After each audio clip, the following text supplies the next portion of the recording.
My first sword teacher said, budo training begins with courtesy and it ends with courtesy. That first lesson is the most important lesson you ever learn. You have to remember that these old koryu, they're cultural artifacts, and we're lucky to see them, that they haven't been scrapped and lost for all time. Hey guys, welcome to another episode of the Tokushikai Inside Look podcast. Today we're speaking with Douglas Tong Sensei from Orangeville, Canada. Tong Sensei lived in Japan for many years and has studied traditional Japanese sword arts including Katori Shinto Ryu, Ono-ha Ittō Ryu, Muso Shinden Ryu, and Yagyu Shinkage Ryu for over 30 years. Tong Sensei has a master's degree in education and teaches on the front line of public education. In this stimulating conversation, we talk about the role of Japanese culture in martial arts and the complexities and challenges for students of understanding and abiding by these traditions. So without further ado, please enjoy this conversation with Tong Sensei. Okay, so first off, I would like to thank you for having me on this podcast. I think it's a great honor. And I really appreciate the chance to be able to talk a little bit about Japanese martial arts and culture and the role it plays. I was born in Kingston, Ontario. I grew up in St. Catharines, which is, I think, 11 kilometers from Niagara Falls. And it was, at that time in the 70s, it was an all-white community. There were no Asians, there were nobody else. I didn't grow up in Toronto like some of my cousins, and go to Chinese schools and stuff like that. But it was an all-white community at that time, and it wasn't in an urban center either. So that was a little bit different. When I finished university, at that time it was near the end of the bubble economy in Japan before the recession, and they were still hiring foreigners. English teaching was a big business at that time, so they needed people who could speak English. So my journey into this world of kenjutsu began quite by accident. About a month after I arrived in Japan, it was a warm summer day. I think it was probably the middle of June, and I was waiting for my train at Fujisawa Station to go to work. And I'm standing on the platform, and along comes a gaijin, which in Japanese means a foreigner, or in this case, a Westerner. Anyway, along comes this big gaijin. He's strolling down the platform, and he stops by me. He looks me up and down, and he asks me quite directly, "You aren't Japanese, are you?" And I was a little bit astounded. I'm from Chinese descent, so I look Chinese, and I was dressed in a business suit because everybody wears a business suit in Japan, the workers. So I thought I looked like all the other Japanese businessmen on that platform that day. I said, "No, I'm from Canada." And from then on, we struck up a long conversation on the train to the next city which I was working at, called Ofuna. And as it turned out, this gaijin was Pat McCarthy, a fellow Canadian, which was kind of lucky, and a famous karateka. So if you Google him, he's very famous as a tournament fighter and has lots of awards and championships. Anyways, he asked me later if I would like to see a really old sword art. And I said, sure, why not? So the following Sunday, we met up as we had arranged, and he took me to Kawasaki, which is about an hour or so away. And we arrived at the Sugino dojo. And as I stepped into the dojo, I was met by a little man with white hair and white beard who looked like he just came out of the movies. And that was actually Yoshio Sugino Sensei. And he was very polite and invited me in and showed me a chair. And so I sat down. I didn't really know what to expect. But once the practice started, I was like in awe. I felt, I guess my initial feelings, I felt like I was in another place at another time. And it was really exhilarating and awe-inspiring all at the same time. So I kind of feel it was a bit of destiny for this to have happened. Had I not been standing there on that platform at that precise moment in June, when Pat walked by, I would never have met him. And then my life would have been completely different. So that was kind of destiny. So here you are in Japan teaching Japanese, the English language, and in some ways the culture of the West so that they can communicate better. And at the same time, you are there immersed in that environment trying to learn that culture. What was that like? Well, yeah. Yeah, that's different. And I guess that's where you see your first culture clashes, right? And, I landed in Japan. I'm a young guy and I have nothing to do. I can't speak the language. I don't have any friends, and that's difficult when you can't communicate. You can't watch TV because you don't understand what they're saying. You can't follow the stories. So there's really nothing to do. The only thing you can actually do is martial arts, because it doesn't really require language so much because you can learn by watching, right? And so that was the one thing, for a young person to do. You're in the land of martial arts, you might as well do some. And it was just kind of lucky that I found one right away. So in martial arts, just like in Japanese culture, there's a lot of bowing involved. How do you see that as different from what Westerners consider as bowing? Okay, that's a big question. Let's take an example. So bowing. I don't think they think that anymore, but in the old days, some people thought it kind of was equated with submission, okay, or ideas of being subservient to someone or being inferior, or that you're below this other person because you're bowing lower than them, like a sign of weakness. But actually, it's not, at least not in Asian martial arts. But since the West has been exposed to martial arts since the 70s, since Bruce Lee, I think it's kind of generally understood as a sign of respect nowadays. And in Asia, it's a form of greeting, like a handshake. They don't shake hands there. And respect is a big thing. So we see that now in America, that there's some problems because there's a little bit of lack of respect, right? When respect is not given, that's when bad things happen. And in Japanese martial arts, if you bow and the other person doesn't bow, it's usually not a good thing, right? So respect implies a little bit of humility, which is a huge thing in Japanese martial arts. So that's kind of the first lesson you learn in Japanese martial arts is bowing, I guess, or it should be. If it isn't, there's something wrong. So my first sword teacher, famous Yoshio Sugino Sensei, said, Budo training begins with courtesy and it ends with courtesy. So people who study martial arts a long time, if you study like myself, 20, 30 years, that first lesson should be the most important lesson you ever learn. So where do we see some differences in culture, I guess, in terms of martial arts? Right there at the beginning. First thing you learn at the dojo is how to pay your respects to your senseis and to your fellow students, and in arts like Aikido, to a founder or to a god. Sometimes in old Koryu or old styles, they worship a lot of gods, so you pay your respects to the gods. So this is old school thinking. I know many modern martial arts don't do that, maybe, but the old school guys do. So my first sword master, again, Sugino Sensei, said, courtesy enters into technique. That's a good point. If you lose it, the manners, the politeness, if you lose that courtesy, you become like a gangster. Okay, like you're strong, but without, and in Japanese they said brains, but I guess it's like heart or soul, that you don't have soul, I guess. Courtesy enters into technique. So for the old school guys, even this simple thing is very important and cannot be overlooked. They think it's very important to teach it right from the beginning. And why? I wrote a little article about the story, and I'm just going to tell you this story. I was working with a student one day, and we're working on a complex technique where you need to have a good sense of blade control and point control. And for some people, that's difficult. So this guy thought he was quite skilled, but he was hitting my sword very hard. And so he was having some problems executing technique. And he's a big guy, and he's very powerful and, physically big. And I told him, take the power off. And he did it one time, but the next time he went back to his normal thing. And then he got increasingly frustrated because he couldn't do the technique. So I stopped the practice and I asked him, why are you hitting with so much power? And he mumbled some excuses. And so we went back to practice and tried the technique some more. And he was still hitting with too much power.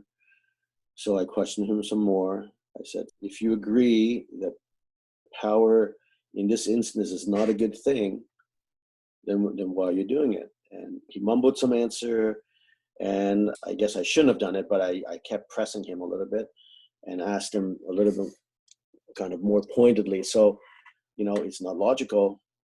why are you doing it? And then he unexpectedly, he blurted out, because I want to. And then I looked at him and I asked him, what do you mean, why? He said, well, to show him who's boss. And so right there, I stopped and looked at him.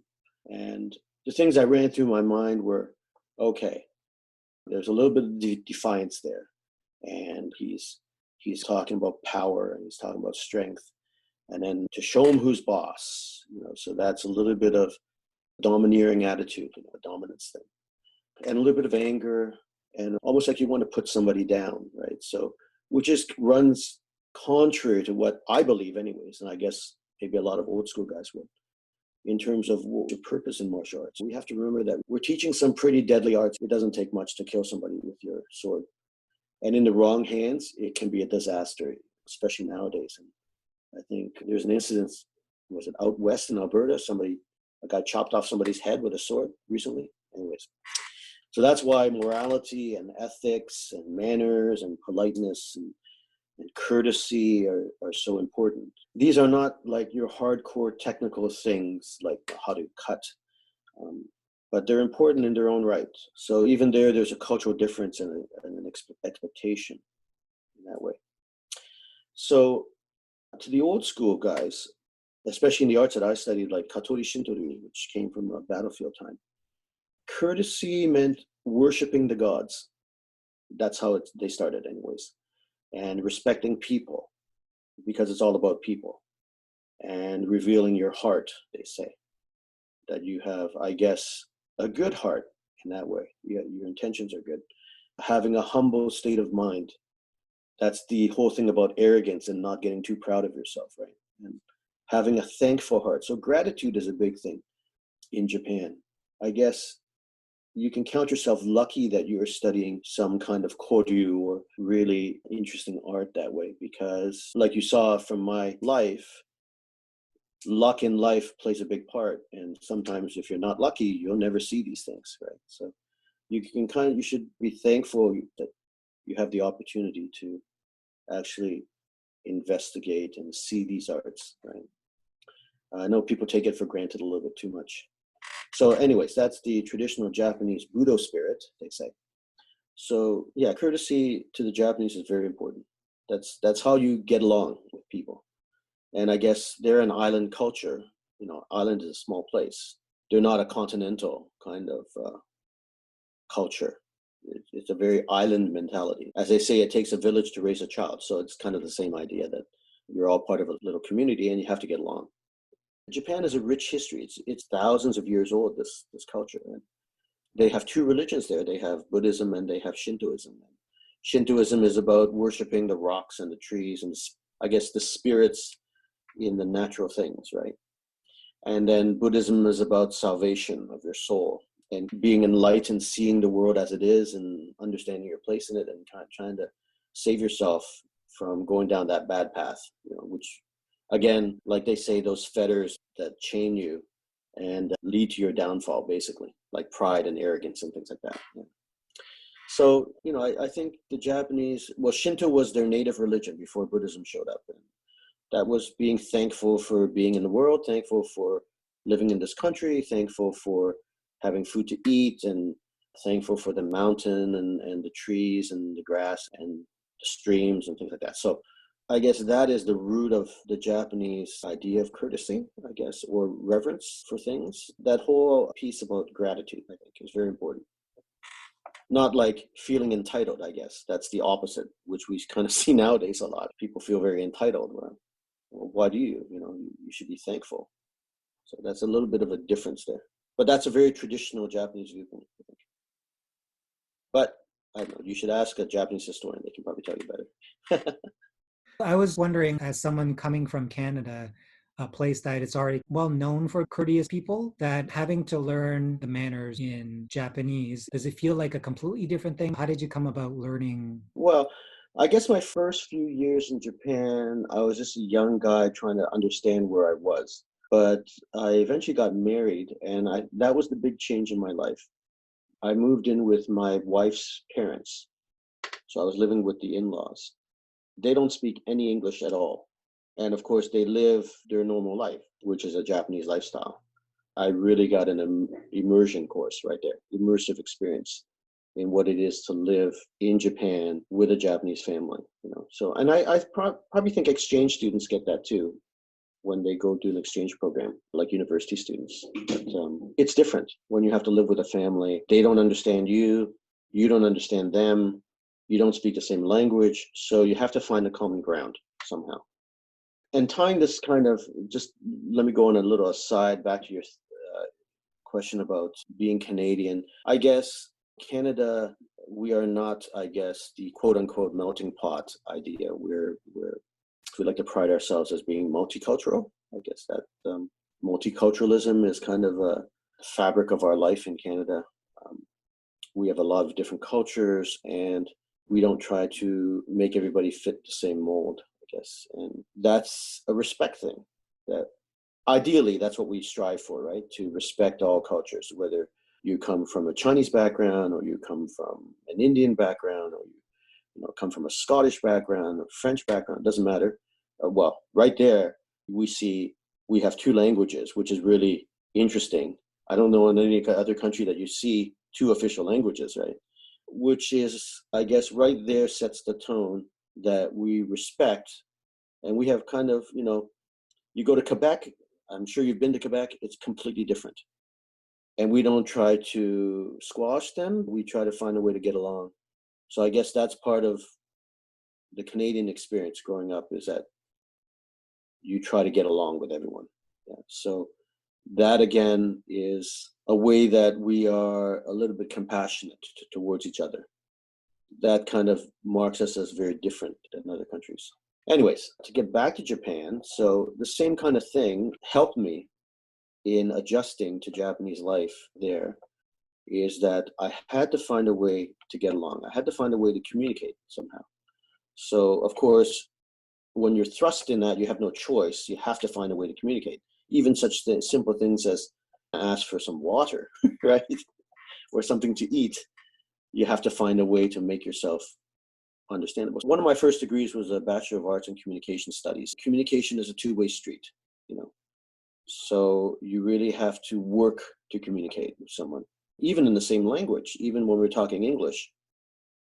In some little ways, you still have to work to get on the same page as the other person, right? It's the same idea. You have to work to communicate, to make your meaning understood. Because as we know, meanings can be misunderstood very easily. And it's further kind of exacerbated when it's a totally different language and a totally different culture with a totally different cultural expectation. So you really kind of have to be open-minded that way. Back to your other point about, kind of leads us to the next issue, which is it explicit or implicit? Well, I guess it's kind of implicit. In Japan, because they have a long culture, there are a lot of things that are understood. That's how they're brought up. Some things are not explained. You kind of have to figure them out, But that goes without saying. When you're in a different culture, you have to figure it out. They might not explain it to you. It doesn't matter what culture it is. They might not explain it to you. You have to figure it out.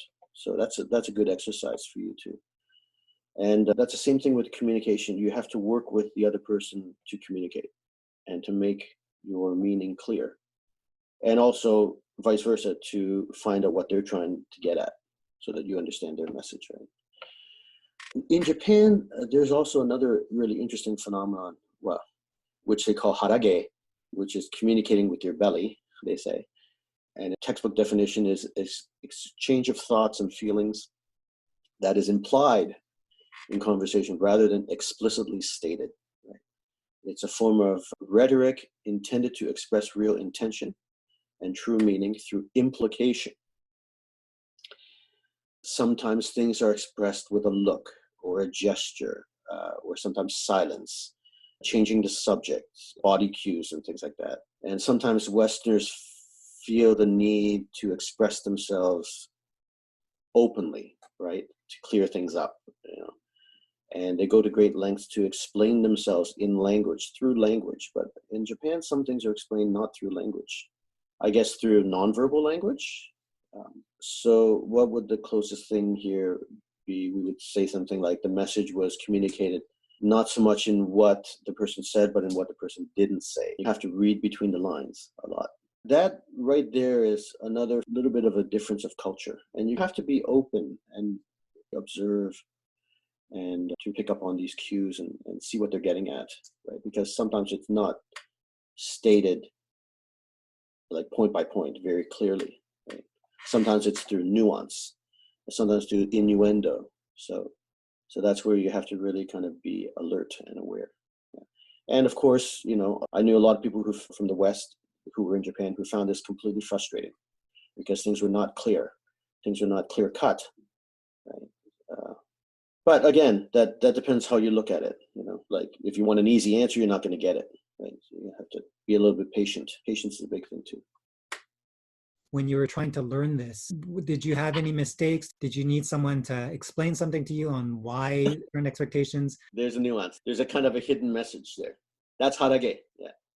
And people find this frustrating because it's rude to be, I guess in Japan, they would consider it too rude to be that open and that direct. Right? So things are not said directly. They're just kind of said indirectly. Or they're kind of implied, like, well, I don't really want to go to the movies. And they'll leave it hanging, right? And you kind of have to fill in it's probably because they don't have any money or, But it's contextual. It depends on the context of the person you're talking with, what's their life situation. You would kind of figure that out. That's the kind of innuendo that I meant, like nuance. Yeah. So things are not always stated explicitly. Yeah. Bringing that back to like your classes, you're teaching traditional martial arts, but you're doing that in Canada. How much of that kind of culture do you bring into your dojo? And are there certain aspects that you find are easier or that students struggle with? That's a really good question. I would probably say that my assistant instructors talk more than me. And they explain more than me, I guess, in that Western way. Whereas I guess my teaching style, for better or worse, is more Japanese style where the teacher doesn't say much. And well, here's a good example as well, that sometimes I have to take an aside and explain to the student, okay, if I don't say something, it's not a bad thing. Because sometimes they equate being silent as it's not good, right? But sometimes if I don't say something, like sometimes my Japanese teachers, when I'm studying with them, they don't say much. And that's okay. That's fine. That means it's okay. If it was really bad and needed to be changed, they would say something. They wouldn't wait too long. So that's a little bit of a difference in culture there. And I guess some of the Western students feel that if you're not saying something, maybe they don't feel good about it. I don't know. You'd have to ask them, but I sometimes notice that I have to give that explanation that if I don't say something, if I don't make a critique or anything, or I don't, it's not a bad thing. It's carry on. You're doing fine. Do you notice that because just the way that person is acting, or do they actually come to you and say, hey, Sensei, you're not giving me any feedback. What is that all about? No, but here, again, I can see it in their eyes. See what I mean?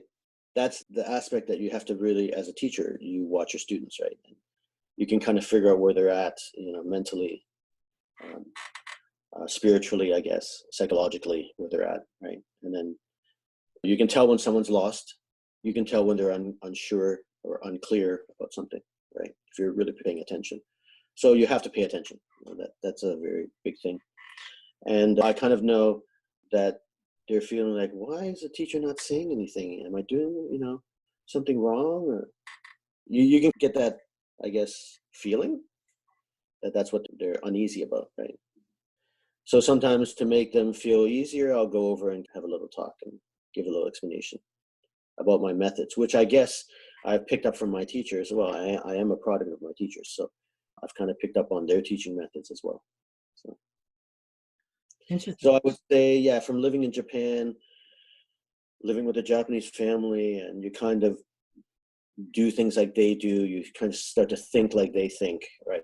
And these things kind of have become part of my personality, I guess, even in martial arts teaching. Cool. How do you find the responsibility of a sensei in a dojo? What do you think they need to focus on, and how is the structure or the hierarchy of a dojo conducive to the way we learn? That's a lot of questions there. Okay, can you repeat your question? Let's break it up. So one piece was the responsibility of a sensei, and another piece was the hierarchy that's inherent inside a dojo. And Yeah, well, okay, hierarchies. Every dojo I've been at, there's a hierarchy for sure. Whether it's explicit or implicit, it's there. Sometimes it's very explicit. You look on the wall and you see all the names on the wall and you see the dan rankings, and it's very clear. Okay. Other dojos, there's nothing on the wall. You just have to look around and see. You can figure out who's ahead of who's a senpai, who's a kohai. You know, if you watch carefully and watch long enough, you can kind of figure it out. So I guess that's part of the training in the Japanese dojos. You have to figure out where everybody is and where's your place in the whole scheme of things, right? So there is a hierarchy in a dojo for sure, and it's not a democracy in that way. There's a very clear kind of pecking order, and you can usually see it in the lineup.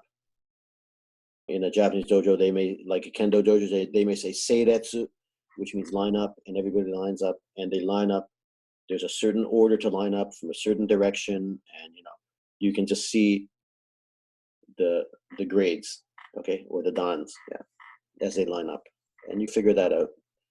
And if you're not in the right place, somebody will tell you, subtly, but they'll tell you somehow. Now, about responsibility of the teacher. Yeah, it depends on the teacher. Again, a big thing I say to my students when they want a black and white answer, I say, it depends. It's case by case. And everything is case by case. So, for some teachers, I guess, there are some teachers who are very autocratic, who like control and power and things like that, and they rule autocratically. And sadly, this happens with power because, as the old saying goes, absolute power corrupts absolutely. However, there are some great teachers too who follow this, another saying, which is, with great power comes great responsibility. So, and we have to keep this in mind. So let me tell you another story. In 2015, we had a seminar in Toronto, and we invited my master, Kajitsuka Sensei, to come and teach. And after the practice, we had a little question and answer session. Everyone sat around and had some tea and, ate some food, and they were free to ask him some questions. And somebody asked him about being the soke. He is the soke of Yagyu Shinkage Ryu Taijutsu, which is a sogo bujitsu, composite art, including many disciplines like naginata and bow and things like that. And he's the 11th lineal headmaster, or grandmaster, they say. And so he's the 11th guy. And the question was, wow, it must be great to be at the top and you get to decide things for everyone. You must feel great. And to which he kind of soberly replied that actually, in reality, he feels a great weight of responsibility, which kind of silenced everybody right away because I guess they didn't think about that. And one of the students asked why, like, why, and he said, well, he must be very careful with anything he does with the style, and every decision that he makes, he has to really think about carefully. He said, he doesn't want to go down in history as the person who ruined the style or screwed up the style. And I guess here's a thing that we forget about someone in his position. He is a caretaker of a rich tradition and of the values and the customs and the philosophies and the beliefs and, of course, the techniques of the art, right? And he said his job is to pass it down to the next leader.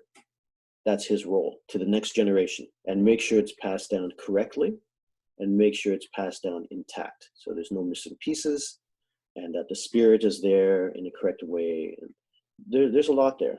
So rather than feeling like a king on a throne, which I guess is what the person was alluding to, who can, I'm on my throne and I can dispense favor or punishment as I see fit and I feel great about myself, he instead feels very humbled because he was given this great honor by Muso Sensei, his predecessor. And he's also a little bit awed by this great weight of responsibility that's attached to it, because he is responsible, and makes him more determined to ensure that the style is taken care of and transmitted properly. That's important, that it's transmitted properly to the next generation. Nothing is lost. I guess the closest analogy that comes to my mind is that of think of it like a priceless Ming vase or vase. You drop it, that's it.